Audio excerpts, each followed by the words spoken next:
Coach में सवार थी। पूरे 12 डब्बे की ट्रेन मेरे दोनों पैरों को कुचलते हुए चली गई और काफ़ी दूर जाकर रुकी और मुझे एहसास हुआ कि नहीं, मेरे दोनों पैर कट चुके हैं और वो दोनों पैर उस ट्रेन की चलते हुए टायर्स में कुचले आधे घंटे रेलवे ट्रैक पर पड़ी रही, ब्लीडिंग के साथ में। किसी ने मेरी हेल्प नहीं की और जो लोग इयादत को आते थे वो हमदर्दी के लपेटे में कुछ ऐसे अल्फाज बोलते थे मुझे जो मेरे दिल को छलनी कर देते थे। आपके पास दिमाग है, जहन है, आप उसको यूज करो, इंशाअल्लाह आप बहुत कामयाबी पाओगी।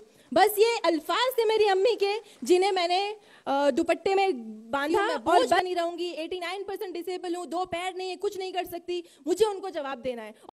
हमारे चैनल को अवश्य सब्सक्राइब करें और नए अपडेट्स सबसे पहले पाने के लिए इस बेल बटन को दबाना न भूलें। मैं बहुत छोटा सा अपना तारुफ दूंगी, जैसे कि सर ने नहीं बताया मेरे बारे में। मैं डॉक्टर रोशन शेख 2008 में मैंने अपना एसएससी कंप्लीट किया 92% से और मेरा बचपन का दिरीना ख्वाब था कि मैं डॉक्टर बनकर लोगों की खिदमत करूं। मेरा जो फाइनेंशियली बैकग्राउंड था, मेरे अब्बू सब्जी तरकारी बेचते हैं और मैं काफ़ी मिडिल क्लास फैमिली से बिलोंग करती हूँ। तो वहाँ से ख्वाब था मेरा कि मुझे डॉक्टर बनना है और डॉक्टर बनकर लोगों की खिदमत करना है और फैमिली को सपोर्ट करना है। 2008 जब मैंने अपना एसएससी कंप्लीट किया, मैंने 11th स्टैंडर्ड में एडमिशन लिया।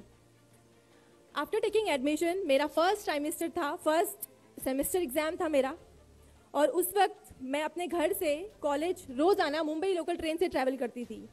आप में से काफ़ी लोगों को पता होगा मुंबई की लोकल ट्रेन्स काफ़ी ओवर क्राउडेड होती हैं ड्यूरिंग रश आवर।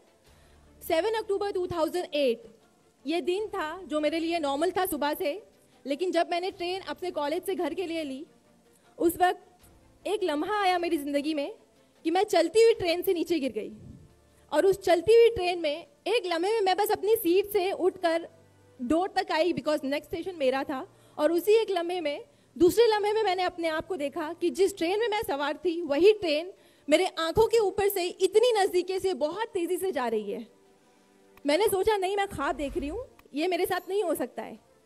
लेकिन वो पूरी ट्रेन, मैं पहले कोच में सवार थी, पूरे 12 डब्बे की ट्रेन मेरे दोनों पैरों को कुचलते हुए चली गई और काफ़ी दूर जाकर रुकी और मुझे एहसास हुआ कि नहीं, मेरे दोनों पैर कट चुके हैं और वो दोनों पैर उस ट्रेन की चलते हुए टायर्स में कुचले गए। उस वक्त अल्लाह का लाख लाख शुक्र है कि मैं कॉन्शियस थी। मेरे पास सेल फोन नहीं था, मैंने अपने घर वालों को इन्फॉर्म करना था कि मैं इस हालत में पड़ी हूँ विथ हैवी ब्लीड। और उस वक्त मुझे अंदाज़ा हो गया था कि मेरा जो राइट लेग है वो अबाव नहीं कट चुका है और लेफ्ट लेग भी कट चुका है।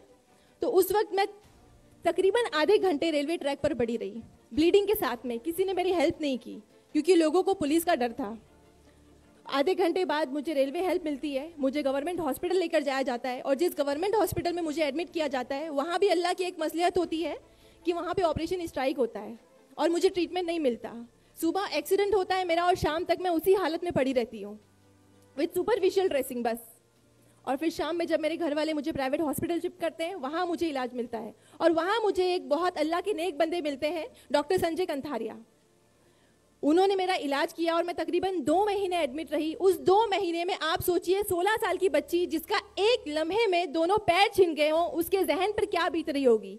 और जो लोग इयादत को आते थे वो हमदर्दी के लपेटे में कुछ ऐसे अल्फाज बोलते थे मुझे जो मेरे दिल को छलनी कर देते थे कि मुस्लिम समाज से ताल्लुक़ रखती है, 16 साल की बच्ची है, 2 पैर कट गए हैं, सारी ज़िंदगी माँ बाप के ऊपर बोझ बनकर रहेगी। ये जो अल्फाज थे मेरे जहन पे आज भी गूंजते हैं कि मैं सारी ज़िंदगी माँ बाप के ऊपर बोझ बन के रहूँगी, मेरा कुछ नहीं हो सकता, मुझे दूसरी ज़िंदगी क्यों अता की अल्लाह ने। वो जो 2 महीने थे मेरे दर्द की शिद्दत से पूरा हॉस्पिटल गूंजता था, लेकिन मैं बहुत शिकवा गुजार थी अल्लाह से कि अल्लाह ने मुझे वो दूसरी ज़िंदगी क्यों अता की। उस ट्रेन एक्सीडेंट में मैं कोमे में जा सकती थी, मैं इतनी ज़िंदगी हार सकती थी, लेकिन जो दूसरी ज़िंदगी अता की, मेरी जो यहाँ पे अम्मी बैठी हुई हैं, मेरी फैमिली ने मुझे काफ़ी सपोर्ट किया, डॉक्टर ने सपोर्ट किया, मेरे स्कूल और असातिज़ा ने, इन तमाम लोगों ने मुझे मोटिवेट किया। मेरे अम्मी के चंद अल्फाज हैं जो मैं आप सब लोगों को कहना चाहूँगी। उन्होंने बस एक बात कही, आप सोचिए, एक माँ है, उसकी 16 साल की बच्ची के 2 पैर छिन गए, लेकिन वो अल्लाह से शिकवा नहीं कर रही है, वो अपनी बच्ची के सामने रो नहीं रही है, वो टसवे नहीं बहा रही है, वो बस चंद अल्फाज अपनी बच्ची को बोल रही है कि बेटा अल्लाह की ज़ात पर यकीन रखो, अल्लाह ने ज़रूर तुम्हारे लिए कुछ अच्छा रखा होगा। जो आप हम इंसान हैं, अशरफुल मखलूकात भले ही हैं, लेकिन हम फ्यूचर नहीं देख सकते। अल्लाह ने फ्यूचर में ज़रूर कुछ बड़ा रखा है मेरी बच्ची, बस अल्लाह पर यकीन और भरोसा रखो और अपनी मेहनत जारी रखो। अल्लाह ने आपको डिसेबल किया है, लेकिन इतना नहीं किया कि आप मेंटली डिसेबल नहीं हुई हो। आपके पास दिमाग है, जहन है, आप उसको यूज़ करो, इंशाअल्लाह आप बहुत कामयाबी पाओगी। बस ये अल्फाज थे मेरी अम्मी के, जिन्हें मैंने दुपट्टे में बांधा और बस मेहनत पे लग गई। और मेरे जो डॉक्टर हैं उन्होंने मुझे नई उम्मीद दिलाई, बेटा तेरे 2 पैर गए लेकिन इंशाल्लाह एक दिन तू इस तरह चलेगी कि लोग तुझे देख के ताजुब करेंगे कि तेरे 2 पैर नहीं गए हैं, तू एकदम नॉर्मल है।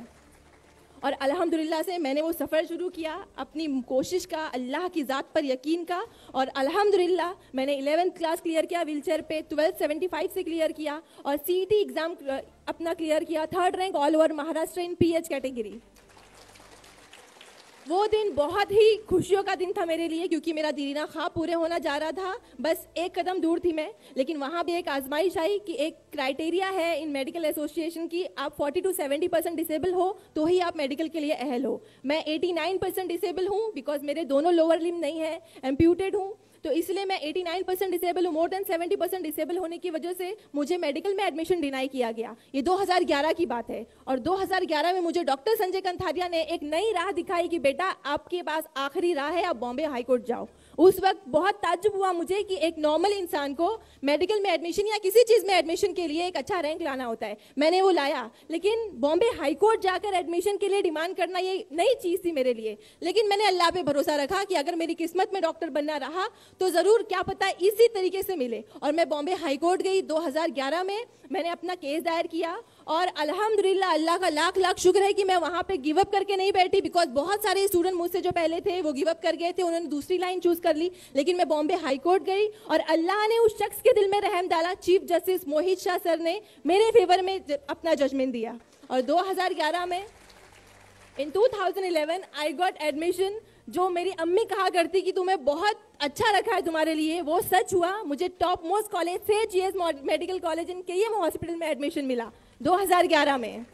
और जो 5.5 साल का सफ़र था मेरे MBBS का, मैंने बहुत कठिनाइयों से सहा, मैंने बहुत दर्द सहे, लेकिन बस एक पॉजिटिव चीज़ थी मेरे लिए, मेरे दिमाग में, कि जो भी जहनी तौर पर मरीज़ है इस समाज में, इस कल्चर में, इस सोसाइटी में, जो मुझे ना अहल समझते थे कि मैं MBBS नहीं कर सकती हूँ, मैं बोझ बनी रहूँगी, 89% डिसेबल हूँ, 2 पैर नहीं है, कुछ नहीं कर सकती, मुझे उनको जवाब देना है। और मुझे सारे लोगों को प्रूफ करके दिखाना है कि 89% डिसेबल होने के बाद भी मैं MBBS कर सकती हूँ। और अल्हम्दुलिल्लाह अल्लाह का लाख लाख शुक्र है कि मैं बहुत प्राउडली कह रही हूँ कि 2016 में मैंने अपना MBBS क्लियर किया GS मेडिकल कॉलेज से with flying colour. 1st class से मैंने अपना MBBS क्लियर